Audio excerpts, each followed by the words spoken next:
Learn with RDP tax update के इस channel में एक बार फिर आपका स्वागत है। हम चर्चा कर रहे हैं mastery in GST with tally prime 2026 version 7 पर बनने वाले कोर्स की। आज हम चर्चा करेंगे, हमने पिछले चैप्टर्स में चर्चा करी what is the concept of reverse charge mechanism. उसके बाद हमने चर्चा करी कौन कौन सी गुड्स और सर्विसेज रिवर्स चार्ज मैकेनिज्म में कवर होते हैं। आज के चैप्टर में हम चर्चा करने वाले हैं RCM compliances and legal provision की। चैप्टर 47 में हम चर्चा करने वाले हैं RCM compliances and legal provisions की। आइए दोस्तों, आपको लेकर के चलते हैं अपने प्रेजेंटेशन पर और देखते हैं आरसीएम के अंतर्गत क्या क्या कंप्लायंसेस करने हैं, क्या क्या लीगल प्रोविजंस हैं। आइए समझते हैं। ये जो हमने दोनों चैप्टर पढ़े हैं, इसमें मैं आपको समझा देता हूं। रिवर्स चार्ज मैकेनिज्म में व्हाट इज रिवर्स चार्जेस, ये हमने बहुत अच्छी तरीके से एग्जाम्पल के द्वारा समझ लिया है। दूसरा, कब आरसीएम लागू होता है अनरजिस्टर्ड सप्लायर पर, नोटिफाइड सर्विसेज पर, जिसका जो कौन कौन सी सर्विसेज कवर्ड होती हैं ये हमने बताया आपको, लीगल सर्विसेज पर, नोटिफाइड सर्विसेज पर, गुड्स ट्रांसपोर्ट पर और अनरजिस्टर्ड सप्लायर पर। कौन कौन सी सर्विसेज आती हैं अंडर आरसीएम में? गुड्स ट्रांसपोर्ट एजेंसी की सर्विस आती है, legal services by advocate firm आती है, service by government local authority आती है, इंपोर्ट सर्विस आती है, सिक्योरिटी सर्विस आती है और डायरेक्टर सर्विसेज आती है। इसमें एक स्पॉन्सरशिप सर्विसेज और आ गई है, स्पॉन्सर सर्विस और इसमें जुड़ गई है। तो यहां तक दोस्तों हमने बहुत अच्छे से आपको समझा दिया एक एक चीज। हम चर्चा करने वाले हैं इस चैप्टर में आरसीएम कंप्लायंसेस प्रोसेस की, कौन कौन सी कंप्लायंस करनी पड़ती हैं। ब्रीफ में पहले समझते हैं self invoice collect generation. Create self invoice as both supplier and recipient. हम ही सप्लायर हैं, हम ही रिसिपेंट हैं, इसको बोलते हैं self invoice. Create self invoice, पहला जो पॉइंट हो गया, सेल्फ इनवाइस क्रिएट करना पड़ता है as both supplier and recipient. GST payment, pay GST in cash, ITC not usable for RCM payment. Cash ledger के थ्रू हमें जीएसटी पेमेंट करनी पड़ती है, cash ledger. ITC claim, claim ITC in same month if eligible. GSTR reporting, report in GSTR 1 as supplier and GSTR 3B as recipient. Very good. I hope कि यहां पर concept clear हो रहा है। थोड़ा सा और डिटेल में हम अपनी अगली स्लाइड में आपको समझाते हैं। यहां से कंसेप्ट को याद कर लेते हैं। आरसीएम में क्या कंप्लायंस करना पड़ता है? पहला कंप्लायंस हमको करना है कि इनवाइस अपने ऊपर ही रेज करना है, मतलब हम ही सर्विस के प्रोवाइडर हैं और हम ही सर्विस के रिसिपिएंट हैं। हम ही गुड्स के प्रोवाइडर हैं, सप्लायर हैं, और हम ही परचेजर हैं। बिल रेज हो गया। बिल रेज होने के बाद कैश लेजर के थ्रू जीएसटी का पेमेंट करना होता है।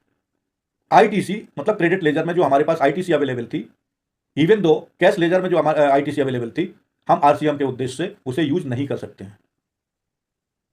अब आईटीसी क्लेम जो हमने पेमेंट किया गवर्नमेंट को जीएसटी डायरेक्ट आरसीएम के तहत, उसका हम आईटीसीएम क्लेम कर सकते हैं सेम मंथ में, अगर हम एलिजिबल हैं तो। जीएसटीआर रिपोर्टिंग जब हम करेंगे तो जीएसटीआर 1 में हम सप्लायर के रूप में उसको दिखाएंगे कि हम सप्लायर हैं, अपनी ही जो हमने सर्विस रिसीव करी है उसी के सप्लायर हमने ही सर्विस प्रोवाइड करी है और हमने ही सर्विस रिसीव करी है। उसको R1 में ऐसे डिक्लेयर करेंगे और 3B में एज ए रिसिपेंट डिक्लेयर करके अपना रिटर्न भर देंगे। यहां तक हमने समझ लिया है। आइए आपको अगली स्लाइड में बताते हैं इसको और डिटेल में। तो इस चैप्टर में हम बात करने वाले हैं RCM compliances and legal provision. RCM compliances and legal provision हमने बहुत ही संक्षिप्त में, शॉर्ट एंड स्वीट लैंग्वेज में इसके पहले वाली स्लाइड में पढ़ लिया है। इसको आपकी मातृभाषा, सिंपल भाषा में समझाने की कोशिश करता हूं विद सेक्शन एंड रूल्स। तो जो कंप्लायंसेस हैं आरसीएम से संबंधित, वो सीजीएसटी एक्ट की सेक्शन 9 सब सेक्शन 3 और सेक्शन 9 सब सेक्शन 4 में दिए गए हैं। आइए कुछ मुख्य कंप्लायंसेस के बारे में जानते हैं। पहला कंप्लायंस है रिसिपेंट को, आरसीएम में रिसिपेंट को, रिसिपेंट ऑफ गुड्स और services whatever may be there, GST cash ledger से ही भरना होगा। No ITC can be adjust with that payment. एक पॉइंट हो गया। दूसरा पॉइंट, आईटीसी तभी मिलेगा जब टैक्स भुगतान हो जाए। तो पहला कंप्लायंस तो हमें यह करना है 9394 के अंतर्गत कि इनवाइस हमारे ऊपर खुद ही रेज करना है कि हम ही सप्लायर हैं, हम ही रिसिपेंट हैं, हम ही माल के सप्लायर हैं, हम ही माल के परचेजर हैं। हम ही सर्विसेज के सप्लायर हैं, हम ही सर्विसेज के रिसिपेंट हैं। अब जब हम रिसिपेंट हो गए और आरसीएम के अंतर्गत हमने सर्विसेज अवेल करी हैं, तो उसका जीएसटी हमें अपनी पॉकेट से जमा करना पड़ेगा। किसको जमा करना पड़ेगा? गवर्नमेंट को जमा करना पड़ेगा। कैसे जमा करना पड़ेगा? कैश लेजर से ही जमा करना पड़ेगा। ITC can not be avail. दूसरी चीज, आपको आईटीसी तभी मिलेगी जब आपने टैक्स का भुगतान कर दिया हो। आरसीएम अमाउंट को जीएसटीआर 3B में अलग से दिखाना पड़ेगा। जीएसटीआर 3B में आप अपने आप को रिसिपेंट के रूप में दिखाएंगे, जीएसटीआर 1 में आप अपने आप को सप्लायर के रूप में दिखाएंगे। और ऐसा टैक्स जो आपने पेमेंट किया आरसीएम के तहत, उसे 3B में अलग से दिखाना होगा। बुक में प्रॉपर अकाउंटिंग जरूरी है। टाइम ऑफ सप्लाई के नियम को फॉलो करना होगा और नॉन कंप्लायंसेस पर इंटरेस्ट और पेनल्टी लग सकती है। ये हैं आरसीएम के कंप्लायंसेस एंड लीगल प्रोविजन। संक्षिप्त में एक बार फिर से आपको रिवाइज कर देता हूं ताकि आपकी भाषा में समझ में आ जाए। सबसे पहले तो सीजीएसटी एक्ट की धारा 9 उपधारा 3 और धारा 9 उपधारा 4 में आरसीएम से संबंधित प्रोविजन दिए गए हैं। कौन कौन सी सेक्शन है? सेक्शन 9 है, सब सेक्शन 3 एंड 4 है। पहला जो कंप्लायंस करना है आरसीएम के तहत, हमें अपने ऊपर ही बिल रेज करना है इस तरीके से कि हम ही सप्लायर हैं और हम ही रिसिपेंट हैं। दूसरा जो कंप्लायंस करना है, करेक्ट कैलकुलेशन करके जीएसटी का पेमेंट कैश लेजर से करना है। तीसरा जो कंप्लायंसेस है, आईटीसी का क्लेम हमें करना है उसी महीने में, और वो क्लेम तभी कर सकते हैं जब उसका भुगतान कर दिया हो कैश लेजर के थ्रू।